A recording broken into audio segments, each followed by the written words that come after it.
ओम सभी को नमस्ते। ओम का उच्चारण ओम।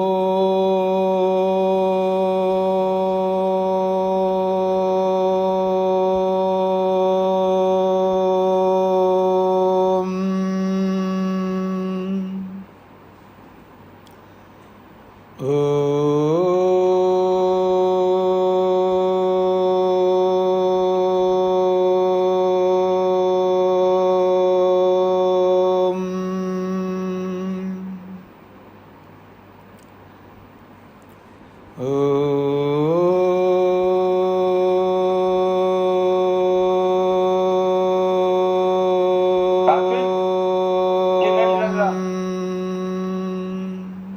पलट जाएगा। न्याय दर्शन की 276वीं कक्षा है।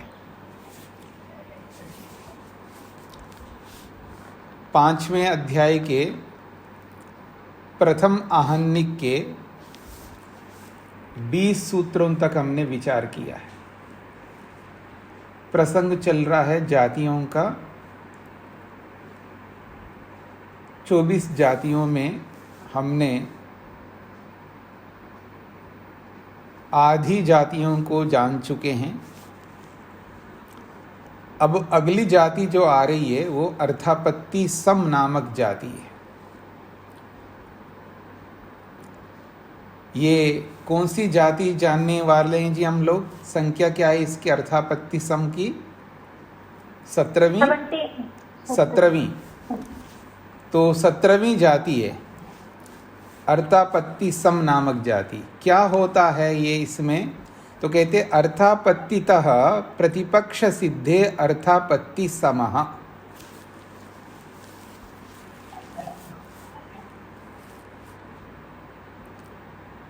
सुरेश गर्ग जी अपना माइक बंद नहीं किया है।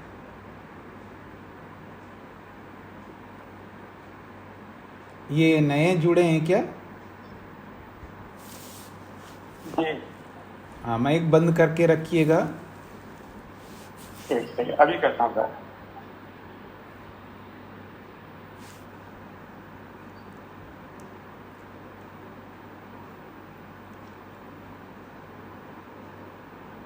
अर्थापत्ति किसे कहते हैं आप सबको पता है।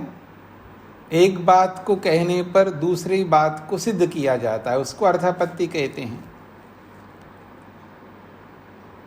कारण के होने पर कार्य होता है। इससे अर्थापत्ति क्या निकलती है? कारण के ना होने पर कार्य नहीं होता है। ये अर्थापत्ति वास्तव में। तो जो अर्थापत्ति नहीं है उसको अर्थापत्ति जब मान करके जब खंडन करता है व्यक्ति, जो अर्थापत्ति नहीं है उसको अर्थापत्ति मान करके जब खंडन करता है, उसी को अर्थापत्ति सम नामक जाति कहते हैं।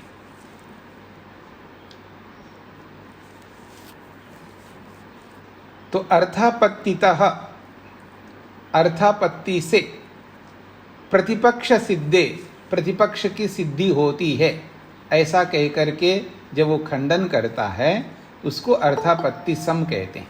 क्योंकि दो बातें हैं, पक्ष और प्रतिपक्ष। एक है पक्ष और एक प्रतिपक्ष। तो पक्ष वाले ने जो बात रखी है उसके विरुद्ध अर्थापत्ति से अपने पक्ष को सिद्ध करता है वो। तो अपने पक्ष का सिद्ध करता हुआ वो दूसरे पक्ष का खंडन करता है अर्थापत्ति से। इसको अर्थापत्ति सम कहते हैं। उदाहरण से आपको और स्पष्ट हो जाएगा। अनित्य शब्द अनित्य है। हेतु प्रयत्न अनंतरीयकत्वात्। उदाहरण घड़े के समान।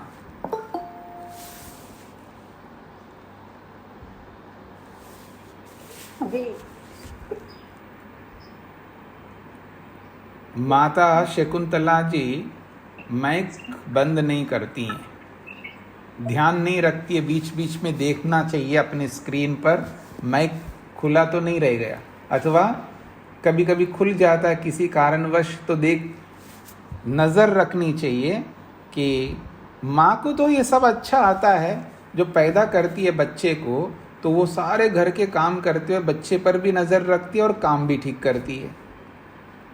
वही दृष्टि को पढ़ते समय भी रखिएगा सभी लोग। कहते हैं अनित्यः शब्द ये है प्रतिज्ञा, प्रयत्न अनंतरीयकत्वाद ये हेतु है, घटवत ये उदाहरण है। इति स्थापिते पक्षे, ऐसा वादी के द्वारा अपने पक्ष को स्थापित कर लेने पर। अब प्रतिवादी क्या करता है? अर्थापत्ति के माध्यम से, अर्थापत्ति का सहारा लेते हुए प्रतिपक्षम साधयता, अपने पक्ष की सिद्धि करने की चेष्टा करता है। इसको अर्थापत्ति सम कहते हैं।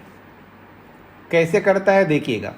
यदि प्रयत्न अनंतरीयकत्वाद अनित्य साध्यर्म्यात अनित्य शब्द, आपने जो शब्द को अनित्य सिद्ध करने के लिए प्रयत्न अनंतरीयकत्वाद हेतु दिया है और अनित्य के साध्यर्म से आपने शब्द को अनित्य दिखाया है।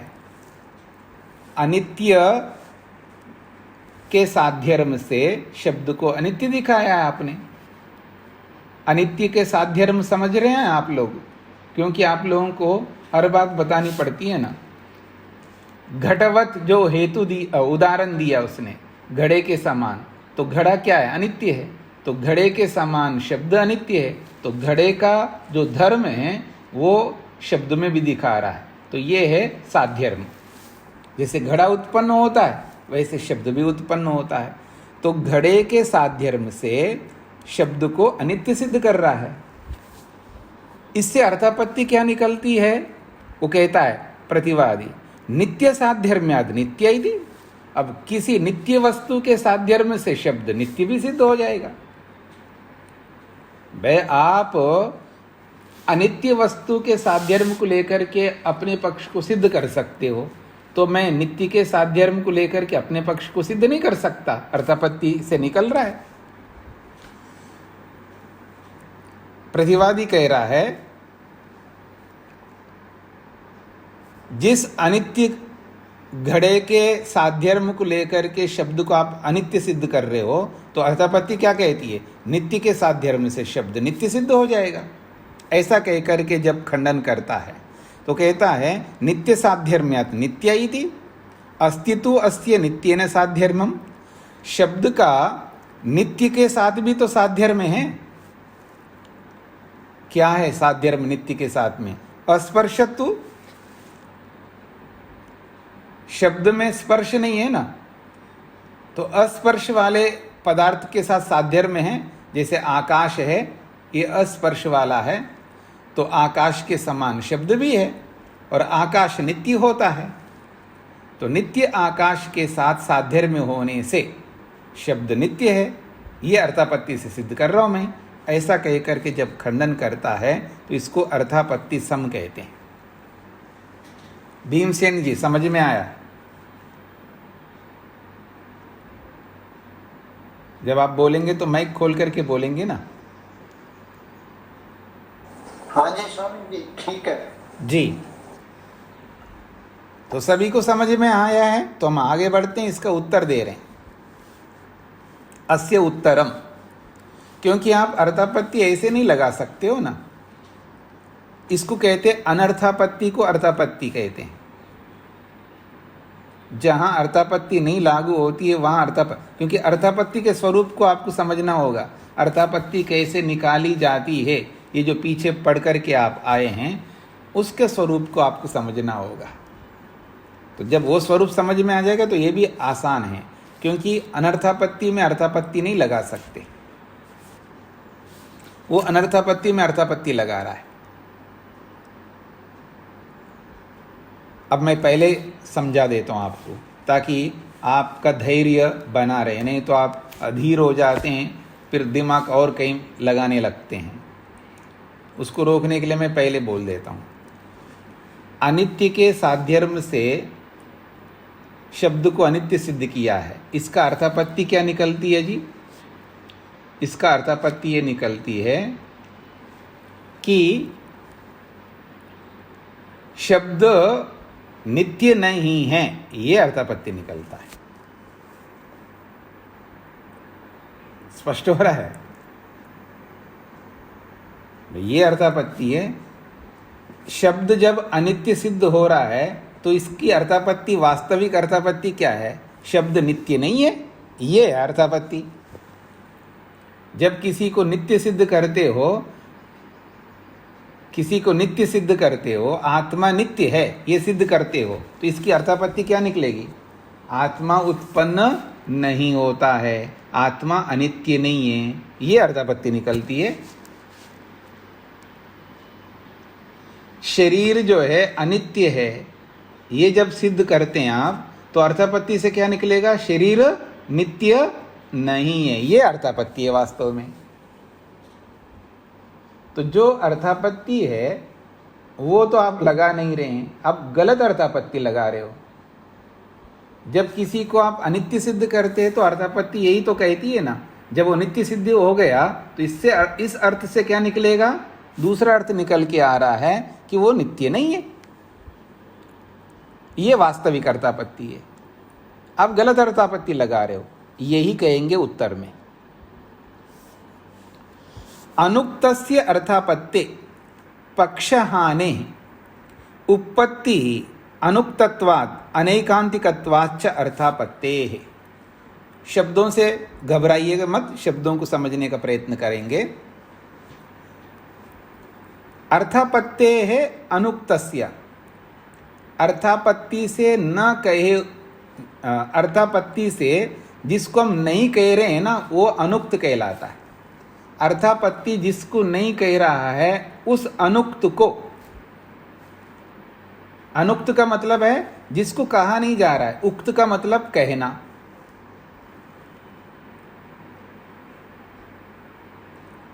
हाँ जी, इधर देखिएगा ना, बेटी आई जी घर में बहुत दिनों के बाद में, आती है ना, अपने ससुराल से आई है बेटी, और बेटी आई है तो माँ के साथ जुड़ी है, माँ के साथ भी कुछ काम कर रही है। काम करते करते कोई काम बिगाड़ दिया बेटी ने। अब बिगाड़ दिया तो बेटी को डांट रही है माँ। डांटना तो बड़ा, बेटी है इसका मतलब है थोड़ा कि काम बिगाड़े हो, तो डांट रही है बेटी को। वो बहू नाराज हो रही है अपने मन में, उसको लग रहा है मेरे को डांट रही है। बहू जो है नाराज हो रही है, वो मन में ये परेशान हो रही है, मेरे को डांट रही है बेटी के माध्यम से। गलत अर्थ लगा रही है ना भाई, डांटा उसको जा रहा है तो आप अपने ऊपर क्यों ले रहे हो? गलत अर्थ लगाते हो ना आप। तो ये यहां भी ऐसा ही हो रहा है ना भाई, जब आप अर्थापत्ति लगा लो तो सही सही लगाओ ना। जहां लगाना वहां न लगा करके, जहां जिसका कोई संबंध नहीं उसके साथ क्यों जोड़ रहे हो उसको? तो यहां कह रहे हैं अर्थापत्ते है अनुक्तस्य, अर्थापत्ति से जिसको नहीं कहा जा रहा है उसको लेकर के आप खंडन करने लगोगे तो पक्षहाने आप ही और हार जाओगे और फंसोगे और आपकी हानि होगी। पक्षहाने, जो अर्थापत्ति लगा करके जो आप अपने पक्ष की सिद्धि करना चाह रहे हो वो ही हार जाएगा, वो ही पक्ष खंडित हो जाएगा, अपने पक्ष को खंडित करोगे आप। जो अर्थापत्ति नहीं है वो अर्थापत्ति निकाल करके जो आप अपने पक्ष को सिद्ध करने की चेष्टा कर रहे हो, ऐसा करता हो अपने पक्ष से हार बैठोगे। इसलिए कहते हैं पक्षहाने। पक्षहाने उपपत्ति, अपने पक्ष की हानि की सिद्धि होती है। हान का मतलब हानि, तो पक्ष हाने उपपत्ति, पक्ष के हानि की सिद्धि होती है। यह है पक्ष हाने उपपत्ति का अर्थ है। क्यों? अनुक्तत्वात्, जिसको कहा गया न होने से, जिसको नहीं कहा जा रहा है उसको कैसे सिद्ध करोगे आप? वो तो सिद्धि नहीं हो सकती।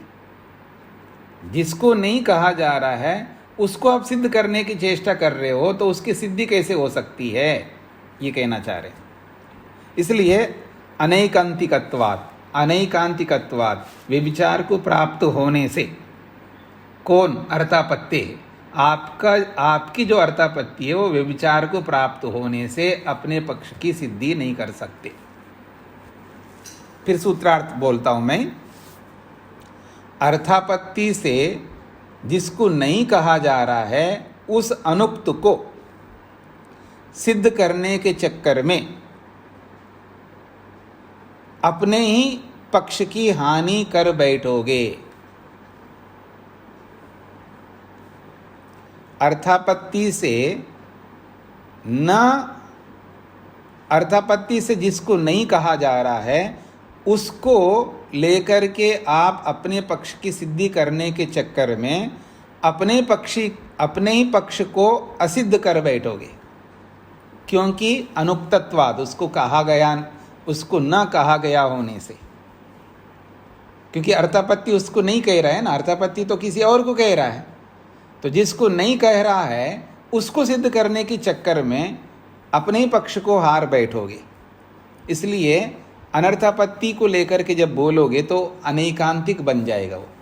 तो अनैकांतिक, अर्थापत्ति के अनैकांतिक होने से आप अपने पक्ष को सिद्ध नहीं कर सकते। ये सूत्रार्थ है। भाष्य को देखने से आपको और स्पष्ट हो जाएगा।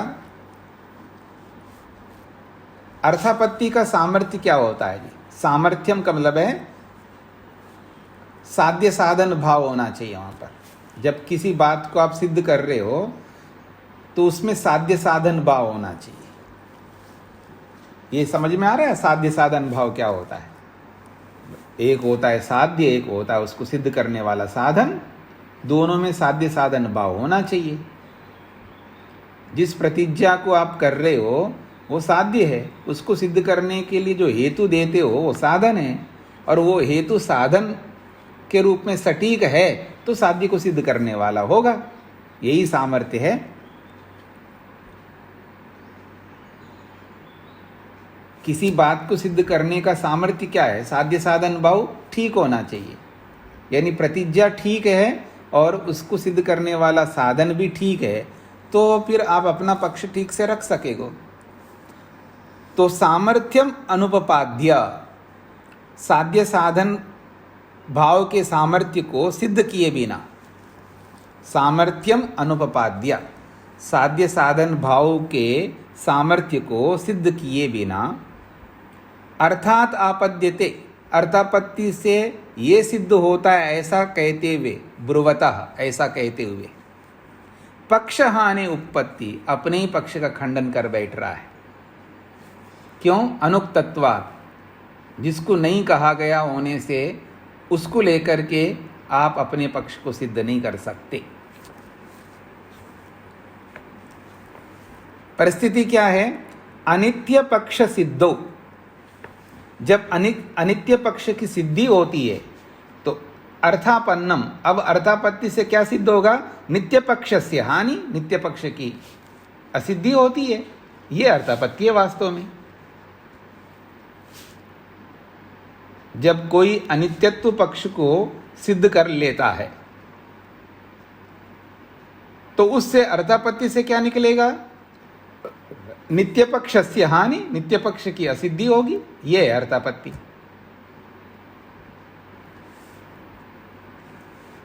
इसलिए जो आप अर्थापत्ति दिखा रहे हो अनैकांतिकत्वात्, वो अनैकांतिक है, दोनों पक्षों में जाएगा। अनैकांतिक का मतलब दोनों पक्षों में जाएगा। हाँ जी, जो बातें चल रही है समझ में आ रही है आप लोगों को, या मैं ही बोलता जा रहा हूं? सबको समझ में आ रहा है ना?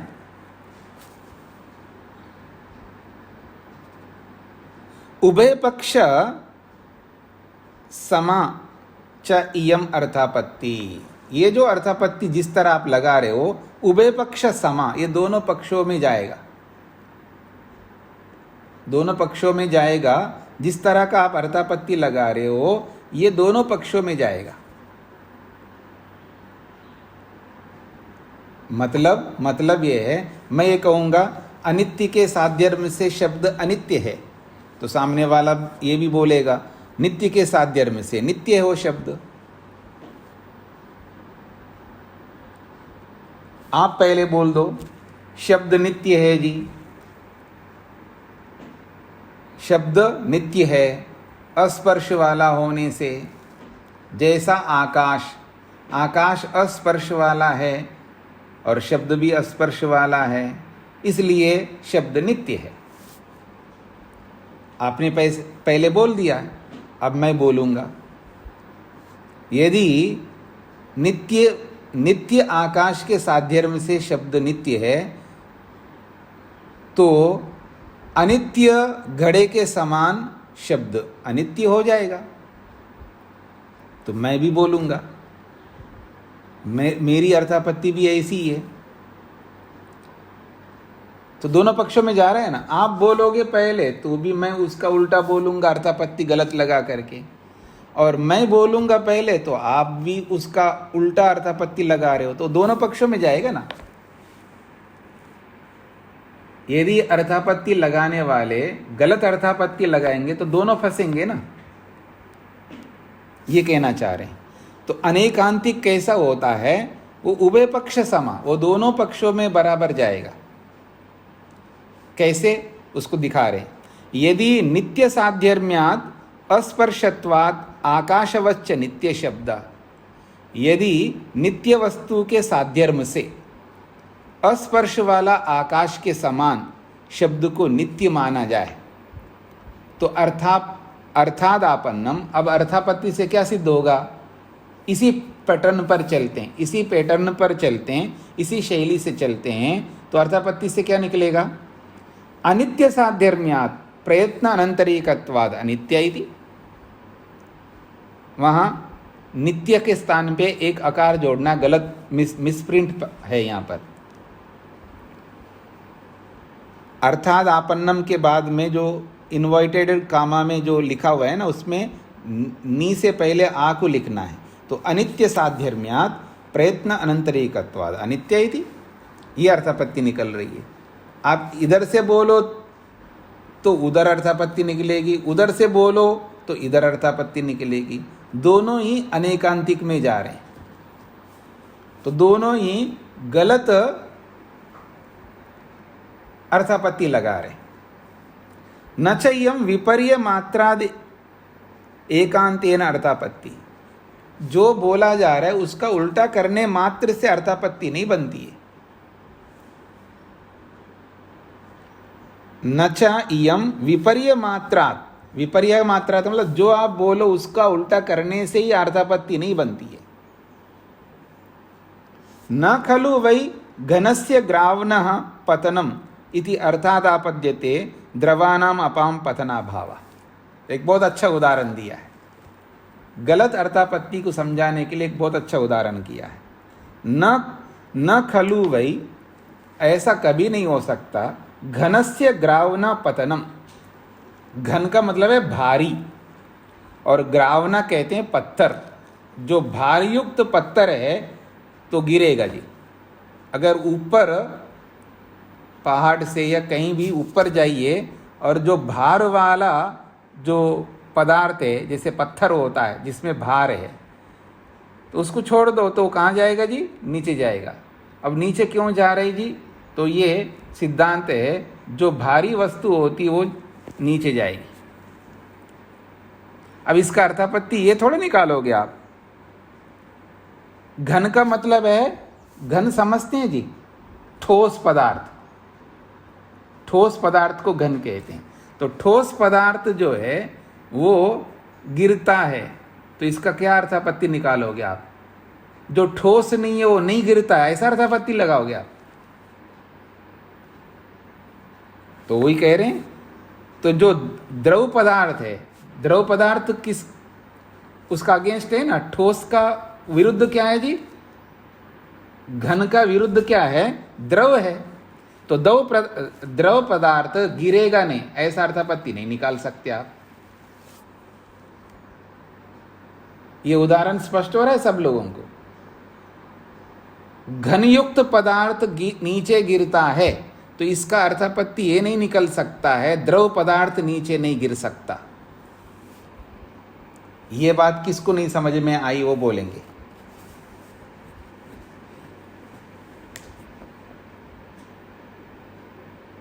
डर रहे होंगे शायद, लगता है। आजकल मैं बहुत ज़्यादा डांट रहा हूँ ना। ये अंतिम आप देख सकते हैं 4 अध्यायों तक मैंने आपको फूलों की तरह रखा था, फिर आप तो फिर मेरा फ़ायदा उठा रहे हैं, आप मेहनत ही नहीं कर रहे हैं। तो 5वें अध्याय में आकर के खूब डांट रहा हूँ मैं अब आप लोगों को, एक भी अवसर नहीं छोड़ रहा हूँ।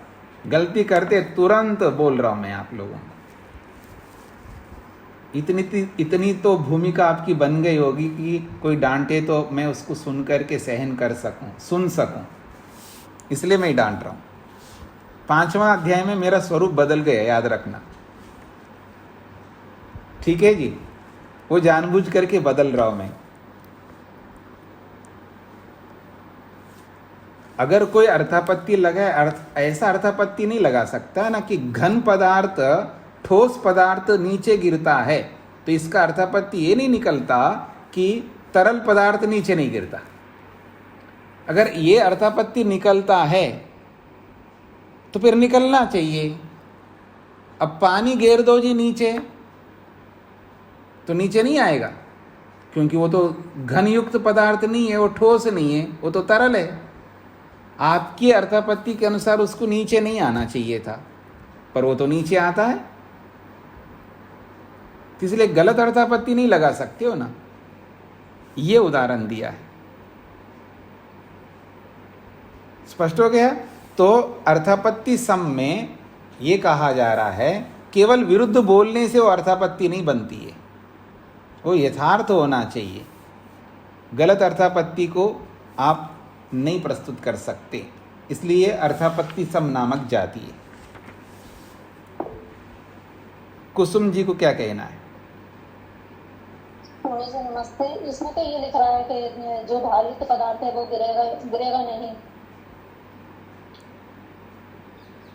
तो इसका अर्थापत्ति क्या निकालोगे? जो हल्का पदार्थ, भार का मतलब यहाँ भार नहीं बोलिएगा, वो ठोस पदार्थ है। भार का मतलब हम ठोस ले रहे हैं, तो गिरेगा नहीं ये लिख रहा है स्वामी जी।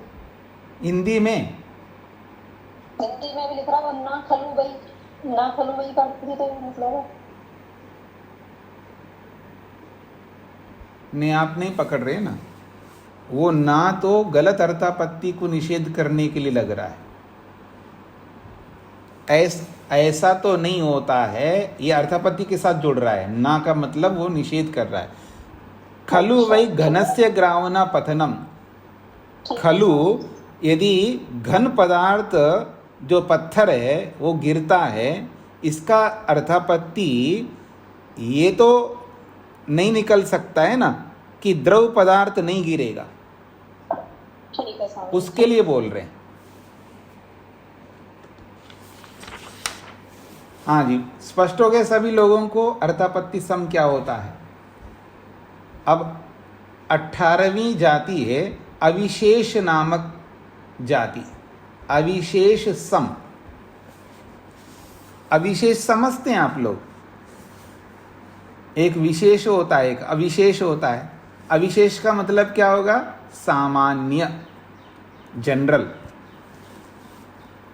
कॉमन। तो अविशेष सम नामक जाति। अब जो भी व्यक्ति हेतु देकर के अपने पक्ष को सिद्ध करता है, तो उस हेतु को सबके साथ जोड़ करके उसको सामान्य बना रहा है। वो जो हेतु है ना वो विशेष होता है ना। अगर पक्ष को सिद्ध करता है तो कौन सिद्ध करता है जी? विशेष हेतु। विशेष हेतु से ही तो हम अपने पक्ष को सिद्ध करते हैं। सामान्य हेतु से तो कोई भी नहीं सिद्ध कर सकता किसी भी पक्ष को। विशेष हेतु से ही हम अपने पक्ष को सिद्ध करते हैं, पर उस विशेष को भी सामान्य बनाए कोई, विशेष हेतु को भी वो सामान्य बना करके खंडन करे, तो उसको अविशेष सम नामक जाति कहते हैं। स्पष्ट हो गए जी आप लोगों को? अब देखिएगा, एक धर्मोपत्ते अविशेषे सर्व अविशेष प्रसंगात सद्भावोपत्ते अविशेष समः।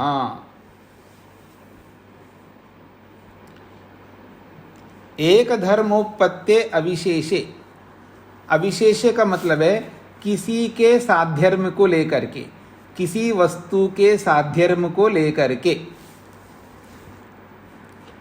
किसी वस्तु के साध्यर्म को लेकर के एक धर्मोपत्ते, किसी धर्म की सिद्धि करते हम लोग। अब वो मेरे को पूरा पंचावयव का प्रसंग आपको दोबारा दोहराना पड़ेगा आपको। इधर देखिए मेरी ओर। जब कोई पक्ष को सिद्ध करने के लिए हम प्रतिज्ञा करते हैं तो प्रतिज्ञा में किसी धर्म को रखते हैं, समझ में आ गया ना। जैसे शब्द है तो शब्द का एक धर्म को रखते हैं हम सिद्ध करने के लिए। अनित्य है तो ये अनित्य क्या है, शब्द का धर्म है। स्पष्ट हो गया। अच्छा, अब उस धर्म को सिद्ध करने के लिए दूसरा ऐसा धर्म लाते हैं जो विशेष धर्म होगा, उस विशेष धर्म से इस अनित्य धर्म को सिद्ध करते हैं। ऐसा ही होता है ना पक्ष में। ऐसा लगता है जैसे कि पहली बार सुना रहा हूं मैं आपको ये सारी बातें, है ना। क्योंकि प्रतिज्ञा किसको कहते हैं, हेतु किसको कहते हैं, उसमें क्या होता है, ये सारी बातें तो हो चुके हैं। फिर भी मैं इसलिए बता रहा हूं, इसके बिना आप समझेंगे नहीं इस बात को। पीछे की बातों को अगर मैं नहीं दोहराता हूं तो बिल्कुल आप ऐसे बैठेंगे, पता नहीं क्या हो रहा है, कुछ पल्ले तो पड़ ही नहीं रहा है, ऐसा आप उसमें चले जाएंगे। तो जब प्रतिज्ञा में जिस धर्म को रखते हैं उस धर्म को सिद्ध करने के लिए हेतु जो दिया जाता है वो भी एक धर्म होता है। यानी एक धर्म को सिद्ध करने के लिए एक धर्म को हेतु बनाया जाता है, और जिसको हेतु बनाते हैं वो विशिष्ट होना चाहिए धर्म। ठीक है। तो कहते हैं अविशेषे, अविशेषे का मतलब है किसी वस्तु के साध्यर्म से एक धर्म को सिद्ध कर लेने पर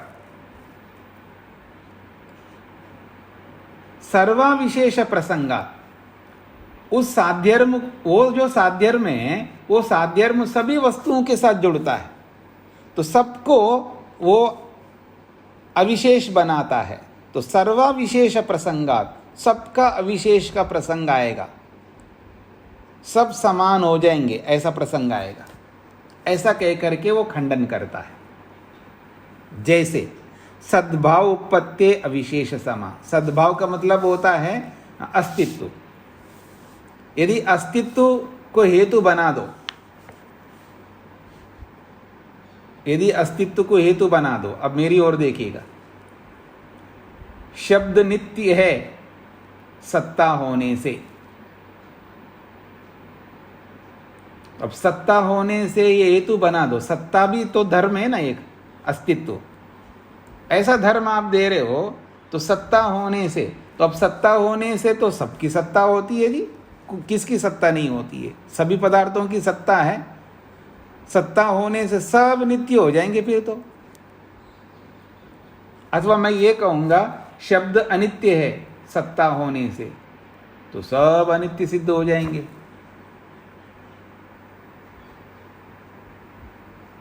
ऐसा कहकर के जब वो खंडन करता है तो इसको कहते हैं अविशेष सम है।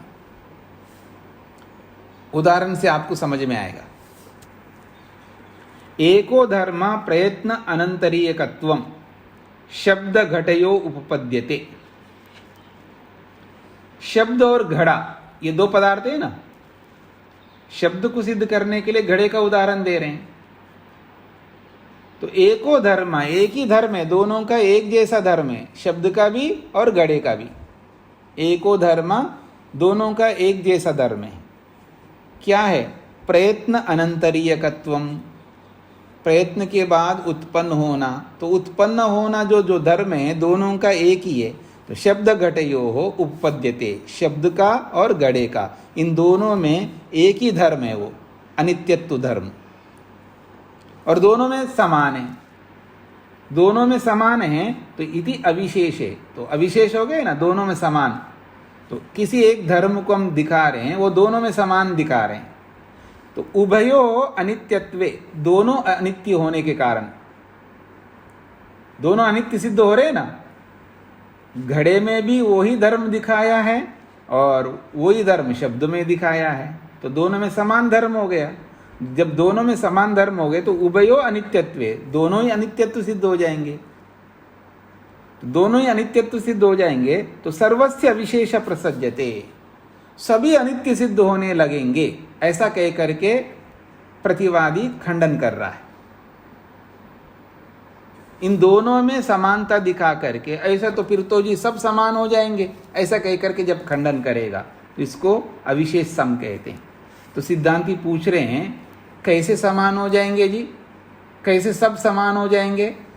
तो कहते सद्भावोपत्ति, सद्भाव की सिद्धि से हम दिखाते हैं अब सब समान कैसे हो सकते हैं।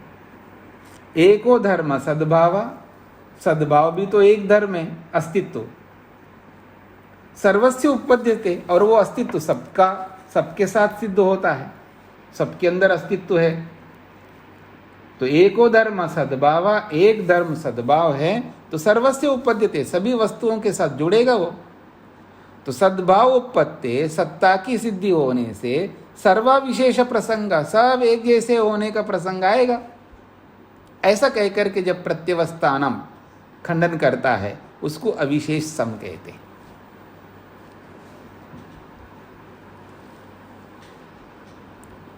हाँ जी, समझ में आया ये? फिर एक बार बोल देता हूं मैं। उसमें समानता मात्र दिखाया, किसमें? घड़े और शब्द में, दोनों समान हो रहे ना। इस समानता को पकड़ करके कह रहे ऐसा तो फिर सब समान हो जाएंगे। यही तो काम करते हैं आप लोग व्यवहार में। अब बताता हूं आप क्या करते हो। इस अविशेष सम का कैसे, इस जाति का कैसे प्रयोग करते हैं आप लोग। हाँ जी, इधर देखिए ना मेरी ओर, इधर देखिएगा। हाँ जी, आपके पास कोई पोता है? पोता हमारे पास भेजने के लिए। हाँ जी, आपके पास कोई पोती है? एक कन्या गुरुकुल भी है, उसके लिए भेजेंगे जी।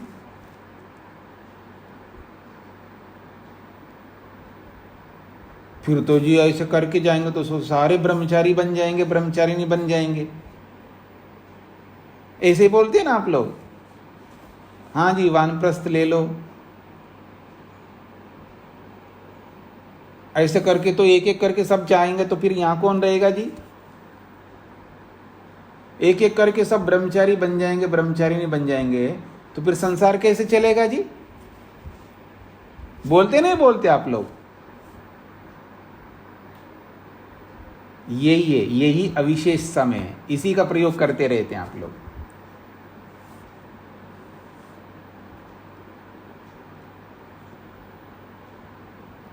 अच्छा, सभी ब्रह्मचारी होंगे, ये क्यों ठेका ले रहे हो आप? आप अपनी ठेका ले हो ना, दूसरों का ठेका क्यों ले रहे हैं आप?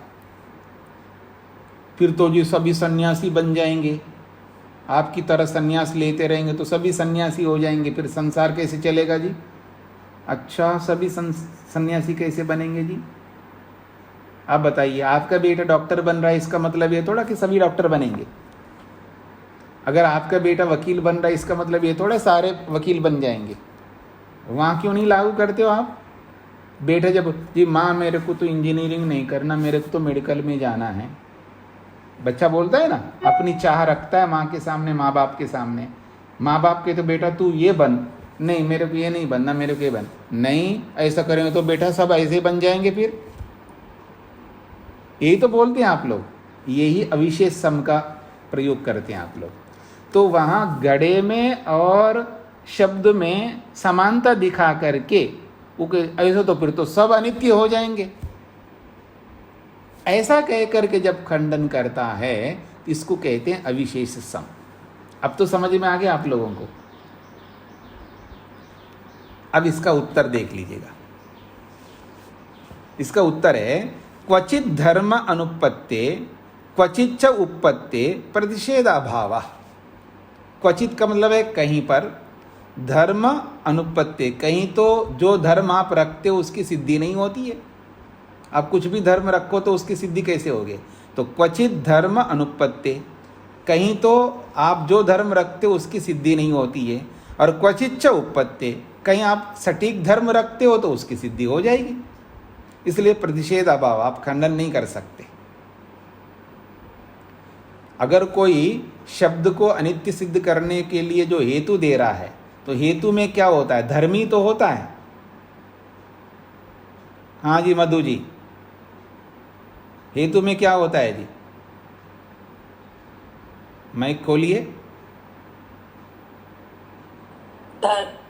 हाँ, तो क्योंकि जो भी आप प्रतिज्ञा करोगे तो जो हेतु दोगे तो हेतु क्या होता है? वो भी तो धर्म होता है। एक धर्म को सिद्ध करने के लिए एक धर्म दे रहे हो आप। यही तो बोला था अभी थोड़ी देर पहले मैंने आप लोगों को। तो क्वचित धर्म अनुपत्ति, कहीं तो जो धर्म आप प्रस्तुत कर रहे हो वो गलत धर्म है तो वो सिद्ध नहीं हो पाएगा ना। क्वचित धर्म की सिद्धि नहीं होगी हेतु के रूप में। और क्वचित च उपपत्ति, और कहीं धर्म आप सटीक दे रहे तो उस धर्म की सिद्धि होती है।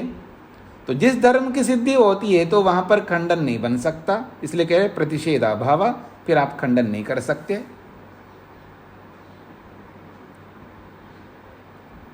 स्पष्ट हो गया? सभी ऐसे हो जाएंगे, ऐसे नहीं हो सकते। सभी एक जैसे नहीं हो सकते। मैं वैसा बन रहा हूं तो सभी वैसे बन जाएंगे, ऐसा कोई जरूरी नहीं है ना। सभी नहीं तो नहीं बनते हैं ना। हम तो बहुत बोलते हैं जी, आ जाओ मेरे बिरादरी में ज्वाइन हो जाओ, तो कोई आता ही नहीं है। सभी कैसे आ जाएंगे? इतना आसान थोड़ा है। इसलिए सबकी ठेका मत लो, आप अपनी बात बताओ। आप आओगे नहीं आओगे, बस अपनी बात करो, आप दूसरों की बात मत करो। तो ऐसे ही क्वचित धर्म अनुपत्ति, कहीं कहीं जो भी आप हेतु के रूप में धर्म रखते हो उसकी सिद्धि नहीं होती है, क्योंकि वो गलत धर्म रख रहे हो आप। और क्वचित च उपपत्ति, और कहीं वो जो धर्म आप रखते हो हेतु के रूप में वो सही रखते हो तो उसकी सिद्धि होती है। और जिस धर्म की सिद्धि होती है तो फिर उसका आप खंडन कैसे कर सकते हो? खंडन तब होगा ना जब आप गलत धर्म रखोगे। तो सही धर्म रखने पर तो सिद्ध होता ही है। तो सारे अविशेष नहीं बनेंगे, कोई विशेष भी रहेगा। सारे अविशेष क्यों बनेंगे? सारे समान थोड़े बनेंगे। सब एक जैसे कोई नहीं बन सकते। औरों की तो छोड़ो, एक ही घर में नहीं बनते हैं। और छोड़ दीजिएगा, जो ट्विंस पैदा होते हैं ना वो भी समान नहीं होते हैं। शक्ल सूरत से तो एक जैसे दिख रहे हैं, पर तो जी उनकी रुचियां देखो, उनकी आदत जो भी होती हैं, हाँ, उनके संस्कार देखो, उनकी रुचियां देखो, एक दूसरे के एकदम विरुद्ध होते हैं। तो सब एक जैसे कैसे हो जाएंगे जी?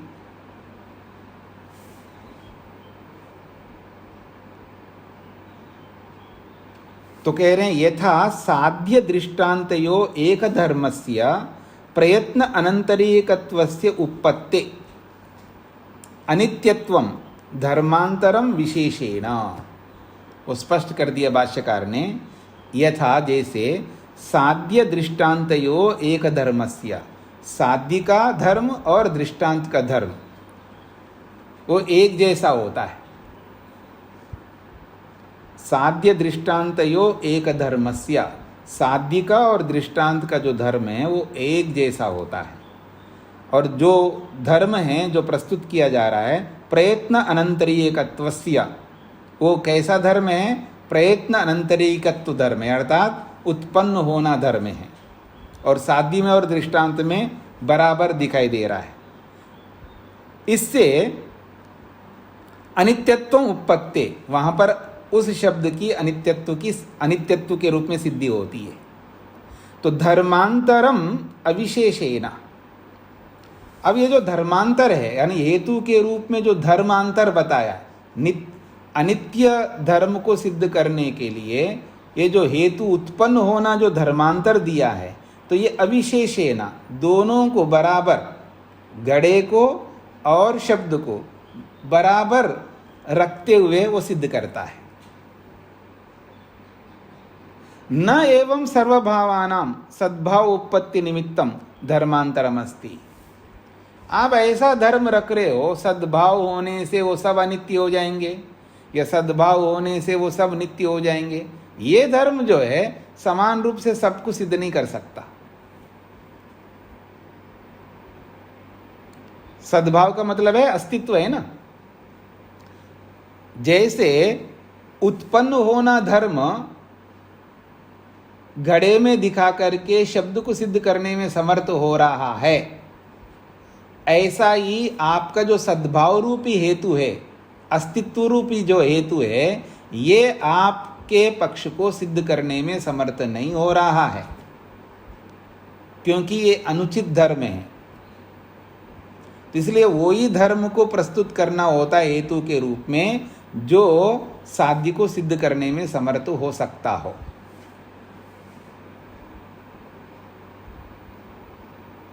स्पष्ट हो रहा है जी? न एवं सर्वभावानां सद्भावोत्पत्ति निमित्तम धर्मांतरम अस्ति। सभी पदार्थों के सद्भाव जो है हेतु, सर्वभावानां सभी पदार्थों के सद्भाव रूपी जो हेतु है, ये धर्मांतर के रूप में, हेतु के रूप में सिद्ध करने में समर्थ नहीं है, जिससे अविशेषा स्यात्, सब पदार्थ एक जैसे बन जाएं। तो सब पदार्थ एक जैसे नहीं बन सकते, इसलिए चिंता मत करिएगा, ये बात कहिए। अतमथम फिर भी आप अपनी बात पर अड़े रहना चाहते हो, तो अनित्यत्वमेव धर्मांतरम सद्भावोत्पत्ति निमित्तम भावानां सर्वत्र स्यात्। अतमतम, यदि आप इस बात को मानते हो, अनित्यत्वमेव धर्मांतरम, यानी किसी वस्तु के अनित्यत्व सिद्ध करने के लिए जो धर्मांतर है वो सद्भाव को ही कारण मानते हो, तो सर्वत्र, तो सभी पदार्थों को अनित्य सिद्ध करने में उसको सद्भाव को हेतु मानते हो। एवं खलु वै, अगर ऐसा मानेंगे, ऐसा कल्पना करने पर अनित्या सर्वे भावा, सारे के सारे पदार्थ अनित्य सिद्ध होने लगेंगे, क्योंकि सद्भावोत्पत्ति, क्योंकि सब में सत्ता होने के कारण से ऐसा पक्ष प्राप्त हो जाएगा। यदि आप ऐसा हेतु प्रस्तुत करोगे जो हेतु सबको एक ही कैटेगरी में ला करके खड़ा कर दे, तत्र प्रतिज्ञा व्यतिरिक्तम अन्यत उदाहरणम नास्ति, तो उस स्थिति में प्रतिज्ञा के अलावा फिर कोई उदाहरण नहीं मिलेगा आपको। आप मेरी ओर देखिएगा, आपको इस बात को समझना आसान हो जाएगा। ऐसा हेतु मत दो जो हेतु जो है आपको ले डूबे। ऐसा हेतु मत देना जो हेतु जो है आपको ही ले डूबे। जैसे शब्द जो है अनित्य है, यह है प्रतिज्ञा, हेतु दीजिएगा सत्ता होने से, ये हेतु है सत्ता होने से। जैसे कि घड़े की भी सत्ता है और वो अनित्य भी है, घड़े की भी सत्ता है, वो अनित्य भी है। तो जैसे घड़े की सत्ता होने से वो अनित्य है, वैसे शब्द भी अनित्य है, क्योंकि शब्द की भी सत्ता है। तो ये तो क्या बन रहा है आपका? सत्ता होने से। तो ये जो सत्ता होने से जो आपने हेतु बनाया है, ये हेतु आपको ले डूबेगा। ले डूबने का मतलब समझते हैं ना? तो प्रतिज्ञा क्या है जी? शब्द अनित्य है और हेतु क्या दिया है आपने? सद्भाव होने से। तो जिसका सद्भाव होता है वो सब प्रतिज्ञा में आ जाएंगे। स्पष्ट हो रहा है? जिसका सत्ता है, जो भी सत्तात्मक है वो सब प्रतिज्ञा में आएंगे। स्पष्ट हो गया? वो सब प्रतिज्ञा में आ जाएंगे। तो सारे प्रतिज्ञा में आ जाएंगे, तो फिर आप हेतु किसको बनाओगे? उदाहरण किसको बनाओगे? फिर उदाहरण नहीं मिलेगा। जिसको भी उदाहरण के रूप में रखोगे उसकी भी सत्ता है, तो सत्ता मात्र जो है प्रतिज्ञा में आ जाएंगे। तो ऐसा हेतु प्रस्तुत मत करो जो सब प्रतिज्ञा के अंतर्गत आ जाए। और सब प्रतिज्ञा में आ जाएंगे तो आपको उदाहरण नहीं मिलेगा। जब उदाहरण नहीं मिलेगा तो आप अपने पक्ष को सिद्धि नहीं कर सकते हो। ये बात प्रस्तुत करना चाह रहे हैं आप यहाँ पर। तत्र प्रतिज्ञा व्यतिरिक्तम अन्यद उदाहरणम नास्ति। प्रतिज्ञा से अतिरिक्त और कोई उदाहरण बनेगा नहीं। अनुदाहरणम च हेतुर्नास्ति, और बिना उदाहरण के हेतु भी आपका नहीं बन पाएगा।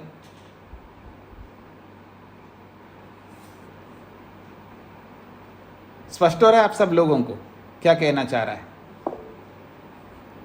वेद प्रिया जी?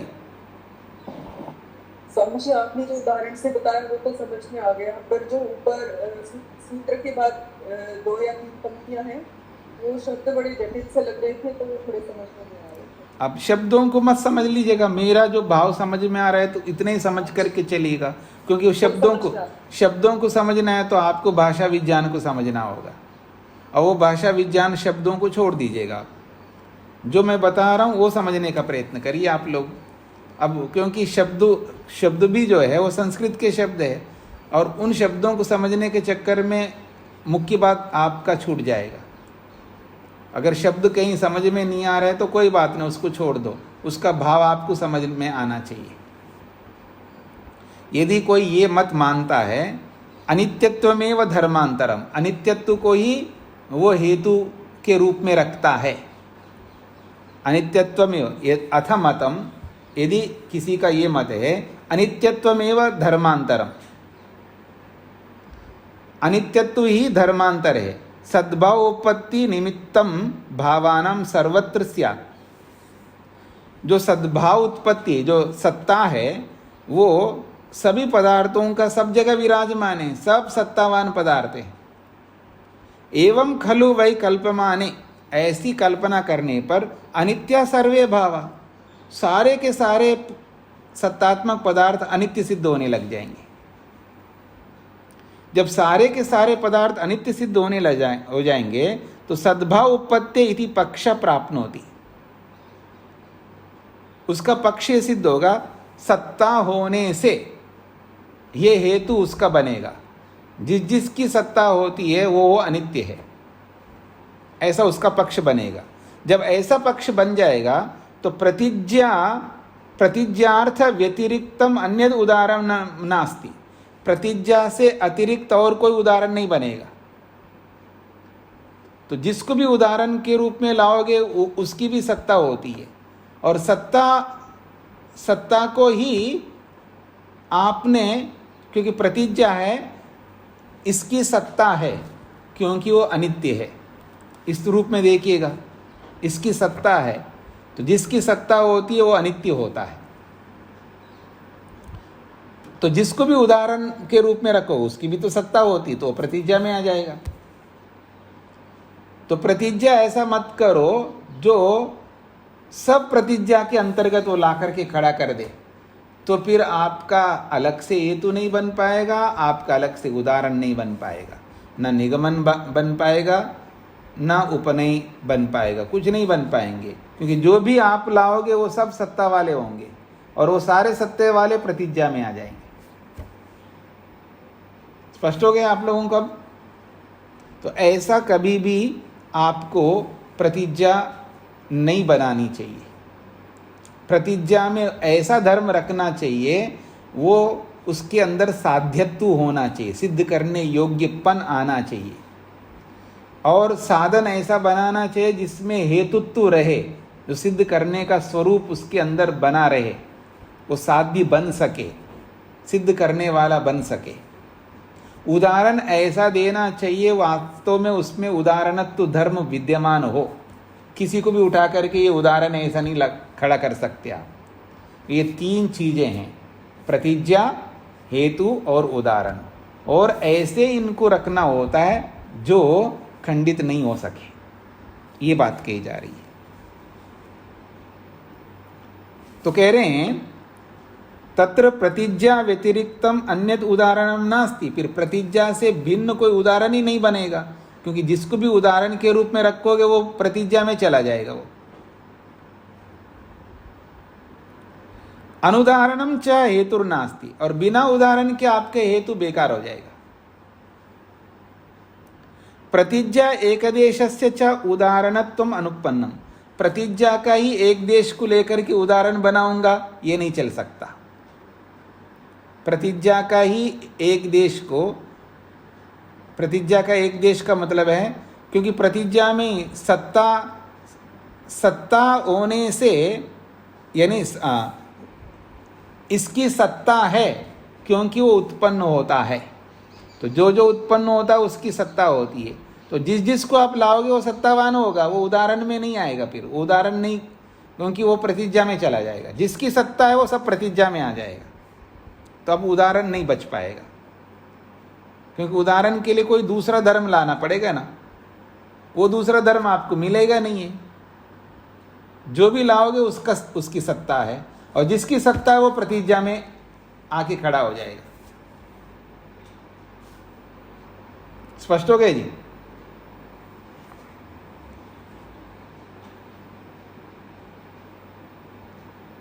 देखिएगा, मोटा उदाहरण है, किसी को टकला कर दो जी, जो टकला होता है वो ब्रह्मचारी होता है। अब सबको एक तरफ खड़ा होता है, जो जो टकला होगा वो सब ब्रह्मचारी होंगे। ऐसा तो नहीं बन सकता है ना, उस सटीक हेतु देना। ऐसे ही ये सत्तावान है क्योंकि अनित्य होने से। अब सत्तावान है तो सत्तावान, जिसकी सत्ता आएगा तो प्रतिज्ञा में आ जाएगा ना, जिसकी सत्ता होगी वो प्रतिज्ञा में आएगा। तो उदाहरण कैसे बनाओगे फिर? जिसको भी उदाहरण के रूप में खड़ा करोगे उसकी भी सत्ता होती है, और जिसकी सत्ता होती है उसको प्रतिज्ञा में जोड़ दो, तो फिर उदाहरण तो मिल ही नहीं पाएगा ना आपको।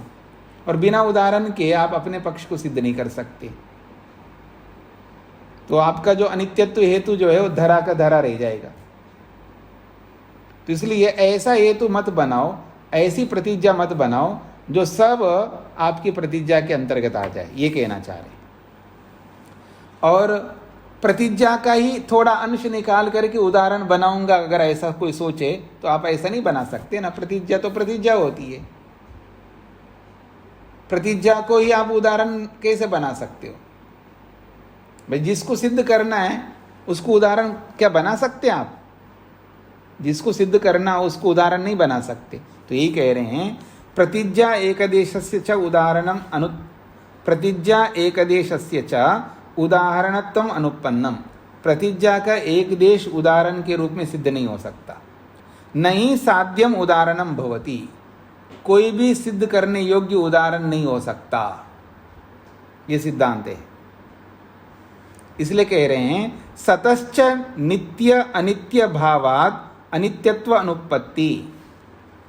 सत्ता होने मात्र से, सतह का मतलब है सत्ता, सत्ता होने मात्र से कोई नित्य नहीं बन सकता, सत्ता होने मात्र से कोई अनित्य नहीं बन सकता, ये सिद्धि नहीं कर पाओगे।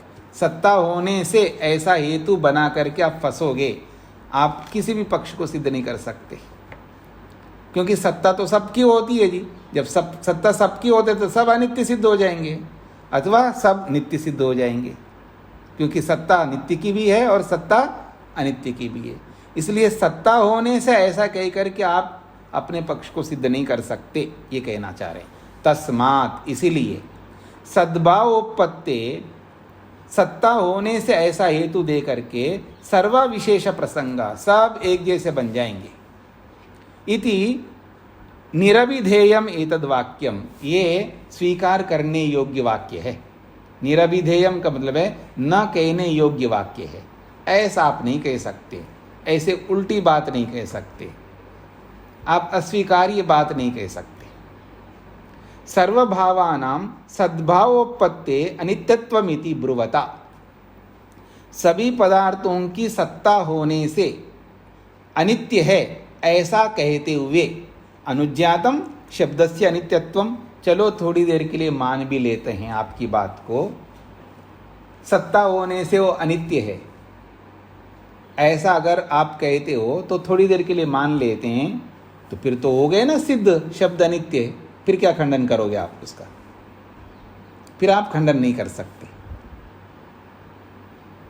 अविशेष सम को समझ लीजिएगा आप। क्या कहना चाह रहे अंत में? अंत में एक वाक्य बोला है, फिर तो जी सब अनित्य हो जाएंगे। तो अनित्य तो मान रहे हो आप, तो फिर खंडन काहे को कर रहे हो?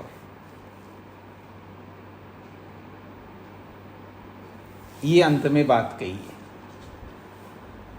तो ये अविशेष सम नामक जाति और उसका उत्तर पूरा होगा। आज तक कितनी जातियां हो गई जी? 18 जातियां हो गई है। हाँ, तो दोहराते रहिएगा पीछे को। पीछे जो जातियां आपने पढ़ी है उन जातियों को दोहराते रहिएगा। ओम शांति शांति शांति।